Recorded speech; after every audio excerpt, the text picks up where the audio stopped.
Today we'll walk through some details of this feature and how you can get it set up in your organization. All right, so as far as configuration, this is built upon the Power Apps portal platform, and it includes packages from Power Automate as well as Field Service. So when you provision your portal, it will include both of those services as well.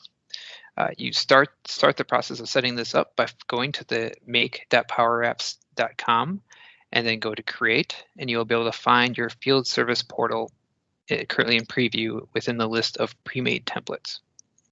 By clicking on that template, you have a fairly easy provision step. You name your portal, you enter the base URL of the address of that, and then you select the language that you'll want your portal to be in. Currently in preview, this will be available in North American markets English only.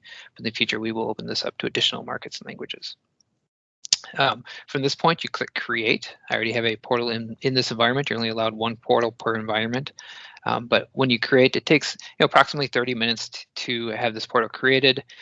You'll be updated within the UI here. You'll also receive, the org admin would receive an email stating that the portal is created.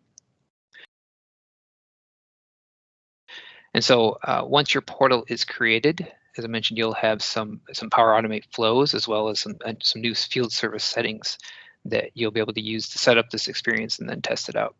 So the first thing you'll want to do generally is go to the Power Automate flows. This experience includes a number of notifications sent to the users throughout their booking life cycle. So the notifications include when a work order is initially scheduled, and then you come within a certain time range of when that work order is set to be due and occur. You will receive a reminder notification. This can be a maximum of 7 days in advance of the scheduled date, up to 1 day in advance. This notification is sent through a Power Automate flow. Other messaging is reschedule, and we'll show all these. We'll get there. Reschedule. So if the scheduled time changes after that reminder was already sent, we would send an update saying, "Hey, your notification, your booking has been rescheduled." There's also a technician traveling notification, which would link to the portal where the end customer could see this technician on the way en route to the destination address, and there's a completion message as well. So after the service is complete, we will send a notification informing that. So to send these notifications, there are flows for SMS and email. You enter after provisioning your portal, after everything's set up, you go to Solutions, and then you'll see the Dynamics 365 Power Apps portal flow. So you can click into that, and then you can see the 3 flows that ship with the field service package, the portals package. There's create notification items for bookings. So this is essentially a flow that creates a queue of notifications that would be sent. And then there's 2 individual flows for sending the actual email notification and the SMS notification. And the configuration step here is out of box, we ship with a Exchange connector enabled, as well as the Twilio connector enabled for SMS.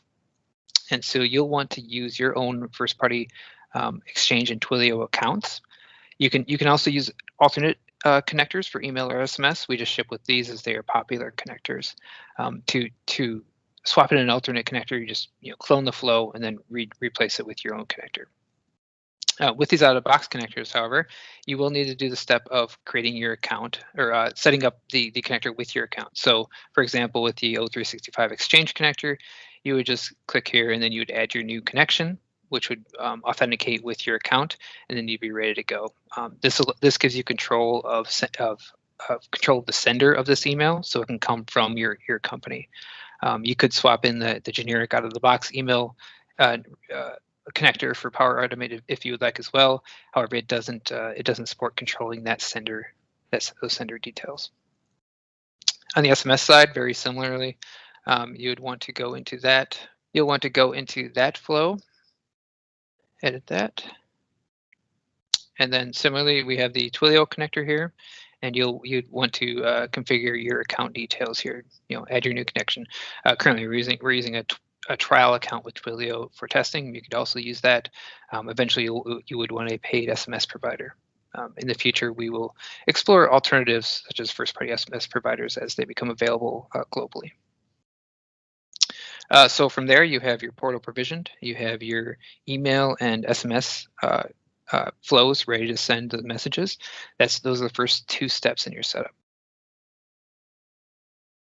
Your next step would be going back to field service itself. So we'll switch into CRM. We can go to settings. And then, as I mentioned, with that portal that is provisioned, we would it includes a solution for field service, which would be this customer portal area. And within that, you can see all the settings you can create with this, or settings you want to configure for this portal you just provisioned. We can walk through these quick. Enable notifications. This essentially turns the experience on or off. All of the portal interactions are driven through this notification. So when this is off, no notifications are firing, and it's for all intents and purposes the users would not access this portal. So it is default. It is shipped default off so that you don't automatically start sending notifications, but then you'd want to switch this on after you get everything configured. Reminder timing.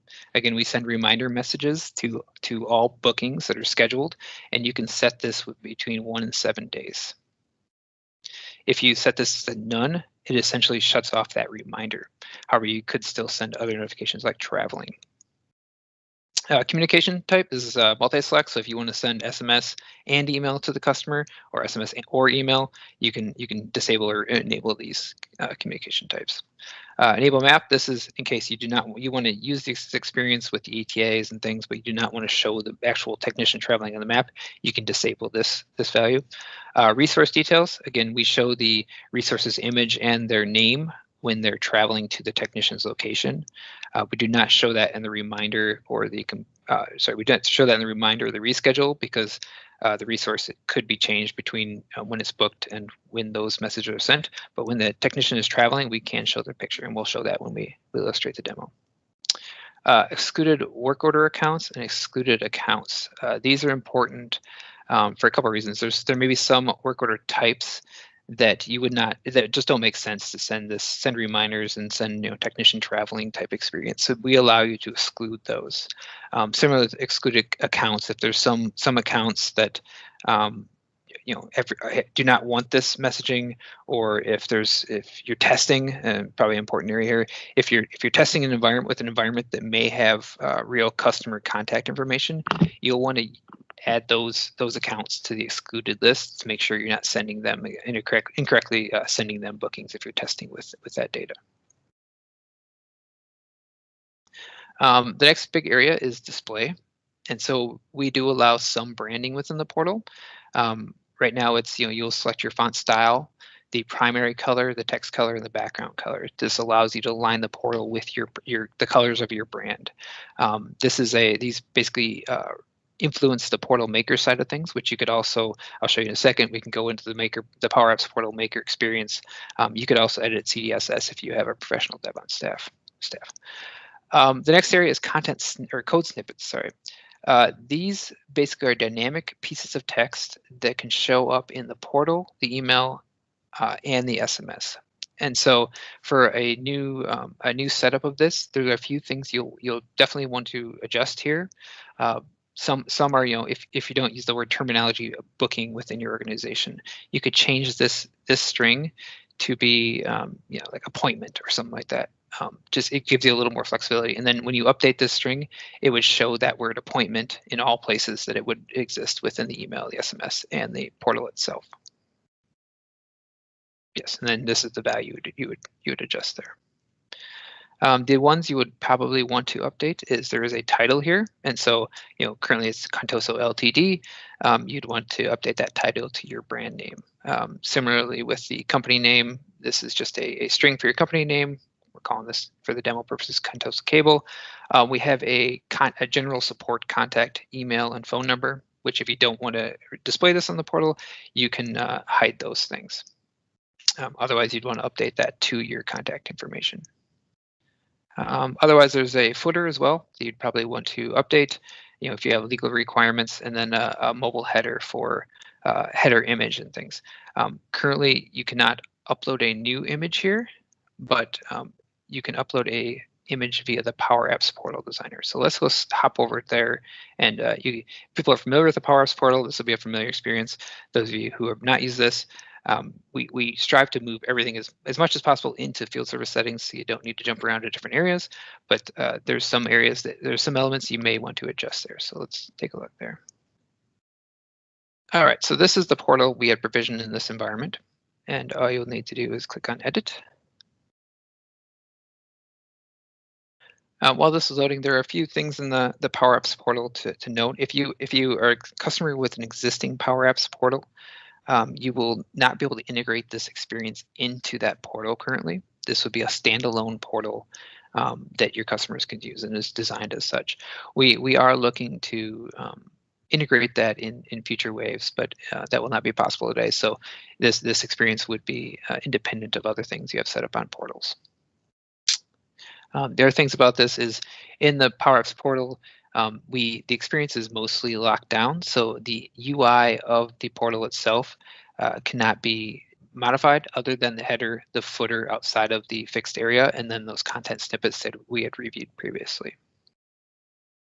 Okay, so this is the example of the predefined template, and then these are examples of the content snippets. You could also update the content snippets here if you would like.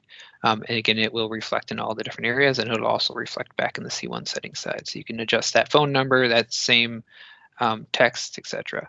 Also here, the important thing that I want to show here is uploading your header image. So right now, we do not have the ability to upload that image from the field service settings side, so you will want to come here, if anything, just to upload that image. And again, it's just a basic upload dialog that you can use.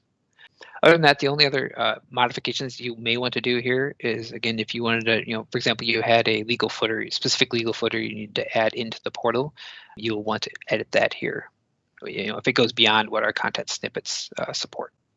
You can also add JavaScript and tracking tags within the content snippets themselves. So from here, if you wanted to add a script tag or something like that, that would fire when the portal loads.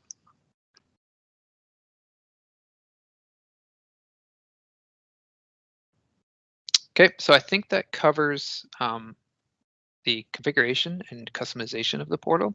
So let's go into how you test your new experience. All right, so there are a few important things. As I mentioned, excluded accounts and excluded work order types, those are important if you have a test environment with real data. If you have a clean test environment, it only has demo data, no customer contacts, you should be good to go. However, if you have real customer content there, I highly recommend using those excluded accounts and exclude all of those accounts just in case. We want to be very careful with the messages that are sent out. So to test, the way this works is we send the emails notifying of the different states of bookings to the primary contact of the service account. And so here you'll want to go in here, you'll want to create a contact, essentially as yourself, whoever's testing this. You'll want to set up their email and their phone number in this contact. And then obviously their first name and last name. That's really all the required data you need in the contact. Similarly, an account, you'd want to open up a new account. You'd want to add an address for the account so that we know the service location that the technician will be traveling to, and then you'll want to associate the contact you had just created as the primary contact of that account. Okay, so from there you're set up. You're ready to schedule a work order. And so we can just hop over to the schedule board. We have a couple work orders that are already scheduled. So these are for Contoso. They're associated with my the primary contact and account I had just set up for this demo. And so we'll just drag these onto the schedule board. Right now the reminders are sent within 7 days. So I scheduled this today essentially. So I should be getting a reminder message in just a moment. So it's just stating this is a reminder that you're booking with, this was a content snippet of customer company. So Contoso Cable is coming up, notify you in the way. So, and we're confirming the booking number, if they have to call or reference a number, the scheduled date and time, the address that the technician will be traveling to. Clicking view details, clicks over into the Power Apps portal, which again, it confirms the booking time, the address showing visually on a map where the technician will be traveling to, and then the scheduled time and date. And also they can contact the parent company, or the service, the customer company, the C1 company from this portal directly. So the next state we can show is let's show the course scenario is if the technician now is traveling. Typically, this would be done by the technician using the field service mobile application. For this demo, I'm not currently using the application, but I will just set this to traveling. Very important for this experience is the technician workforce needs to be using the application with location sharing enabled. And so in in field service CRM settings, you'll want to enable the ability to share your location, and then the technicians using their handheld device would have to share their location or grant access to share that location as well. And then we would grab that last location of where they were when they set this to traveling, and then we'd be able to take that location versus where the service account is and send the ETAs. And so let me just set this to traveling. I had previously been using the field service mobile application and transmitting signals, so I do have geolocation events stored already. And so in just a moment, we will get a new updated status. Okay, this is the second email we receive. This is stating this time we show the actual technician's real name. We give the approximate ETA and the time they will be coming, and then we allow them to track their technician's location on a map.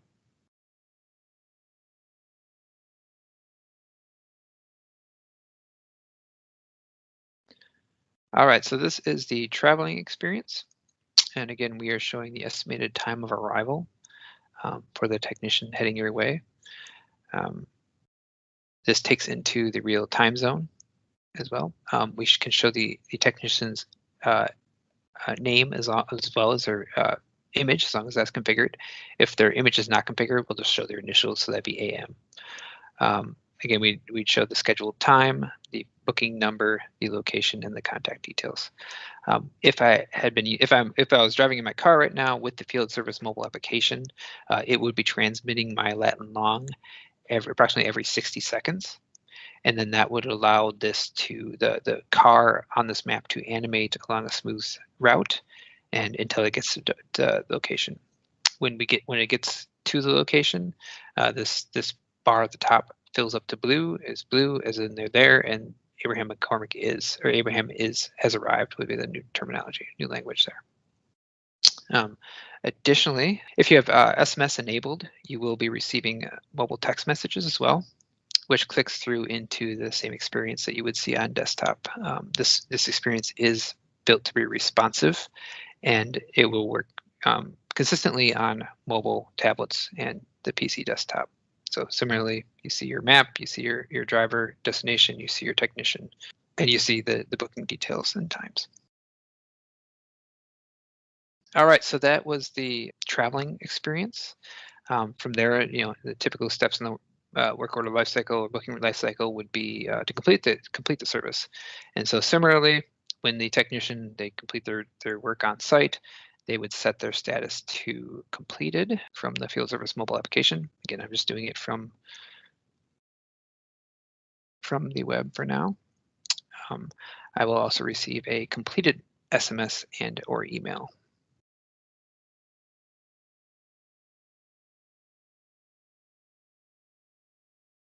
All right, and so this is the completed message. Your service is complete.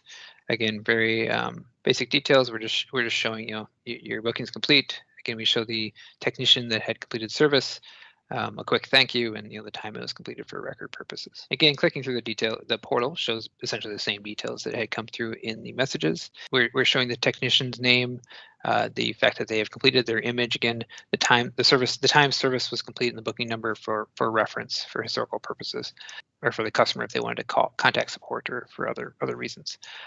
Coming in wave 1 2021, we will also be GA this feature. We will be including the option for a customer voice survey in the completed message. So in that case, they would click through the message itself. The email and the SMS will be slightly different, encouraging this customer to complete the survey.